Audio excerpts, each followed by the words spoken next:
Crazy Horse, William B. Matson, Floyd Clown, Sr.,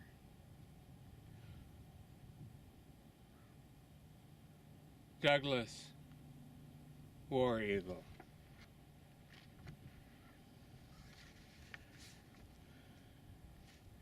Legal proof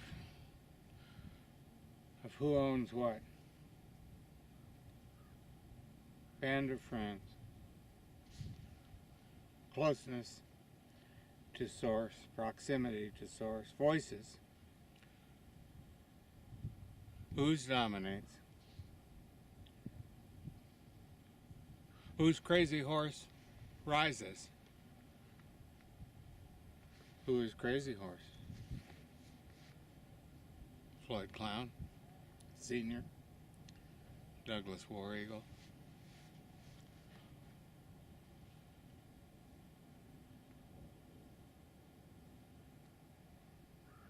Who are the father and mother of Redleg?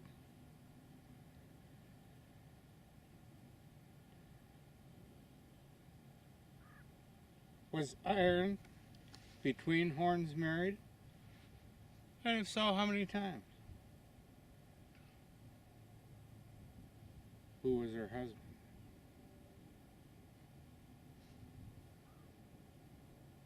Crazy Horse.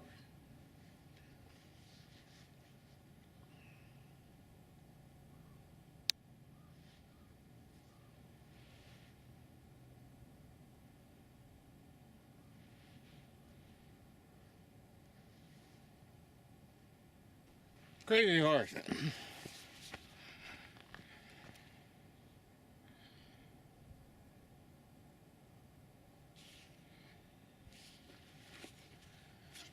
The Edward Clown family, as told to William B. Matson.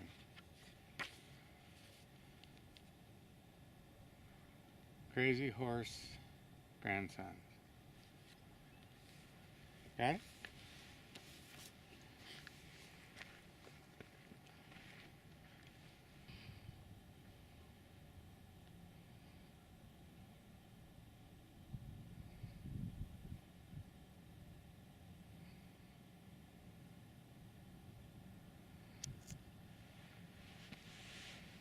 Cowiche Canyon.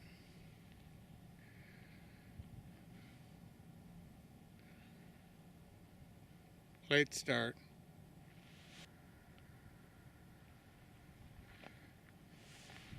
Not as early as I'd like.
Crazy Horse's sister, Iron Cedar, and Fights the Thunder's son, Old Eagle, found each other in 1883 and were married.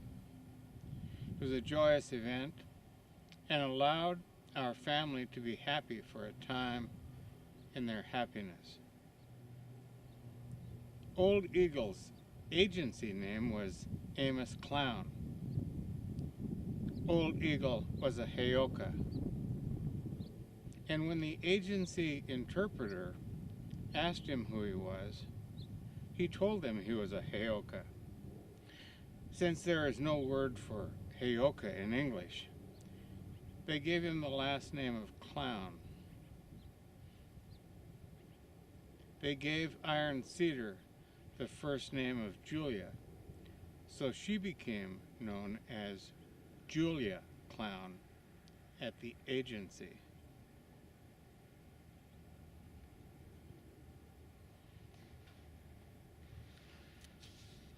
Julia Clown was the first Gold Star mother in the state of South Dakota. I think that's a two-legged down there on the trail.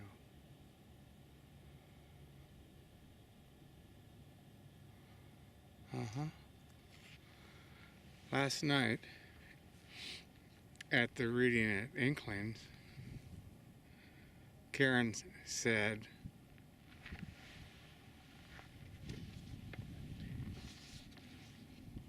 that when Floyd Clown Sr., who also is a ghost dance participant, as Barry reminded me this morning at coffee, Karen said that when Floyd Clown Sr.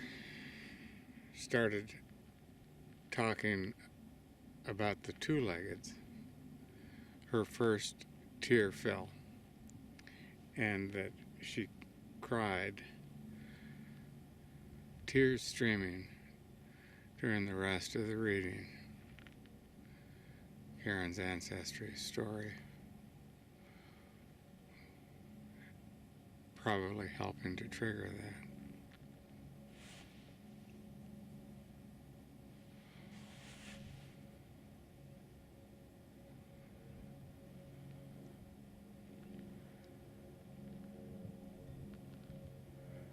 When David Washines, Yellow Wash, passed out those blankets last night, that was something.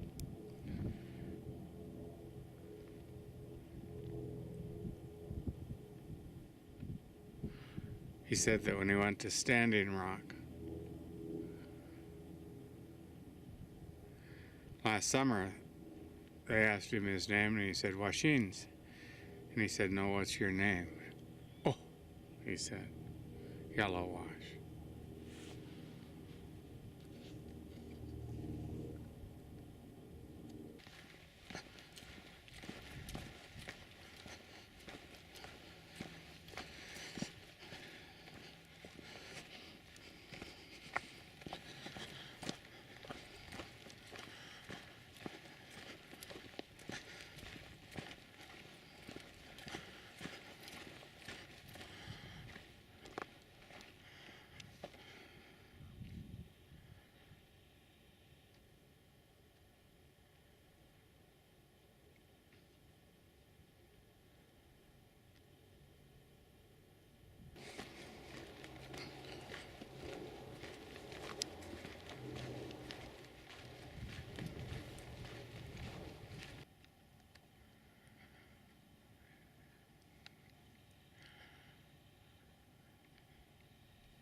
sage ceremony right here.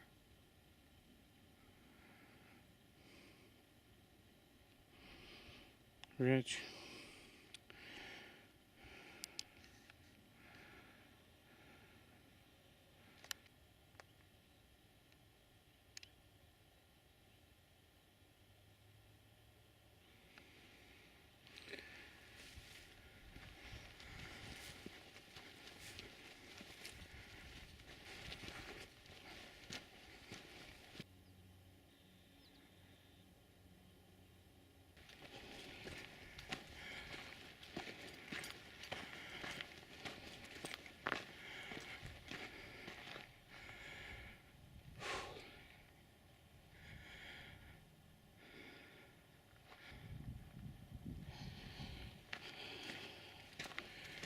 Crazy horse.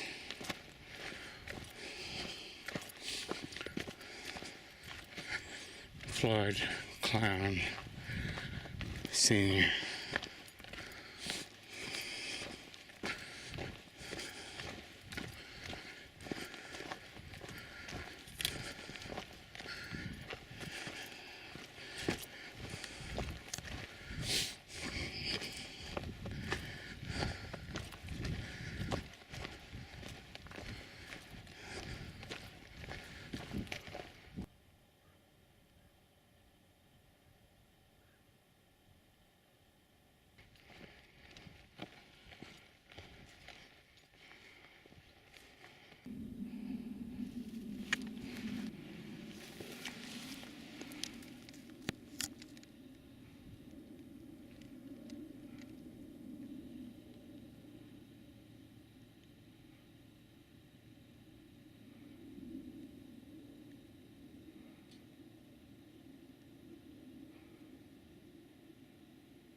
In February of 1890, the government redrew our boundary once again, our agency boundaries. The year before, legislation had been passed to reduce the size of our agencies to make them much smaller. These new boundaries also changed the agencies into what the government called reservations. The Red Cloud Agency became the Pine Ridge Reservation. The Spotted Tail Agency became the Red Rosebud Reservation. The land that Sitting Bull's people lived on was made into the Standing Rock Reservation, and the land our family lived on was made into the Cheyenne River Reservation. They cut our rations in half, hoping to force us to give up our culture so we would embrace the white ways. Our children at the far-off schools were forbidden to speak our language or practice our culture under the threat of physical punishment. As these policies began to impact us in a very harsh way, the promises of the spirit dance, or ghost dance as it came to be called, began to look good to many of us. In the early fall of 1890, Short Bull and Kicking Bear began to teach the ghost dance to many of our people. They and some of our people would sneak away into our sacred Black Hills where they would teach the dance. During one of these dances, an elder had a vision that a rare root in which grew in the Bighorn Mountains, would be the source of the disease that would wipe out white people. The elder and two of our people took off to the west to find and bring back this root. During this time, Old Man Crazy Horse and our family stayed in the Bear Creek area, celebrated the marriage of Macaw to a woman named Margaret Makes a Noise. Macaw's name had also been changed to his childhood nickname, Wolf, by the agency workers for their records. He was also given the first name of Peter by the agency workers. From that time forward, he was known in the agency records as Peter Wolf.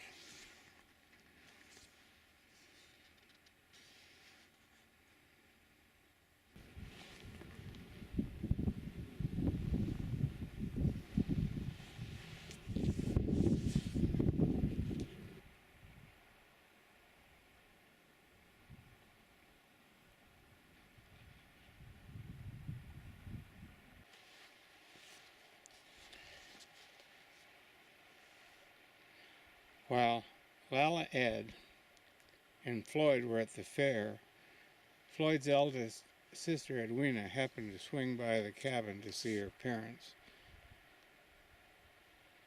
Once she arrived, she was shocked to find the house empty of everything but the gas-bottled stove.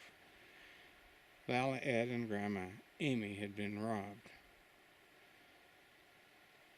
The refrigerator had been dragged into the yard, but the thieves found it too heavy to steal, so it lay in the yard on its side. The rest of the house was completely ransacked. Included in the theft was the family's cedar chest. Our family's sacred bundle was gone. Only 2 items from the cedar chest escaped the thieves. One was Crazy Horse's medicine bundles, due to the fact that Lala Ed and Doug had already buried them in the ground. It was as though there had been a premonition. The second item was the red and white beaded saddle blanket and bridle made to honor Crazy Horse, because it had been sold to a museum in Pierre, South Dakota, to buy the grandkids' clothes.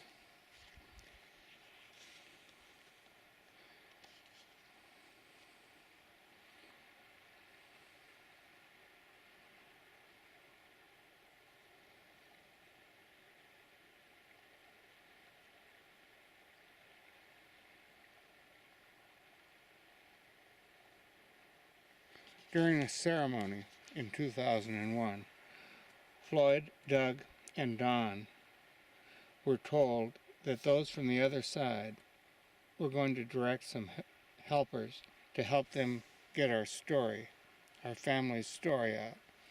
They told them that there would be 1 from the east, 3 from the south, 1 from the west, and 1 from the north.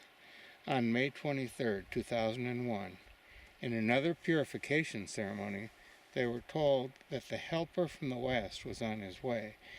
His name was Bill Matson, and he was coming from Oregon. After testing him in a purification ceremony to see if his heart was good, they decided he was indeed the one from the west. And over the next decade, they put together 4 feature-length DVDs on our family's oral history.